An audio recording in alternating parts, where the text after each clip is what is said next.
तुम्ही हातच नका उचलू. मारू दे किती मारायचे बघितले तुम्ही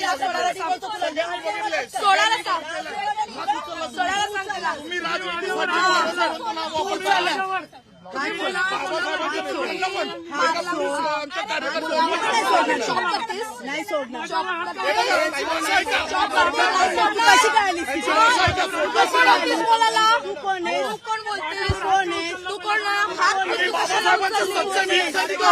बाबासाहेबांच्या विरोधात बोललेले शब्द आम्ही ऐकून घेणार नाही.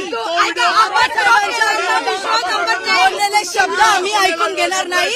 संपूर्ण जनतेने ऐकलेलं आहे. बाबासाहेबांच्या विरोधामध्ये काय विषय झालेला आहे ह्यांना लाज वाटली पाहिजे. अरे तुम्ही लोक ऐका, काय दाखवायचं, काय दाखवायचं.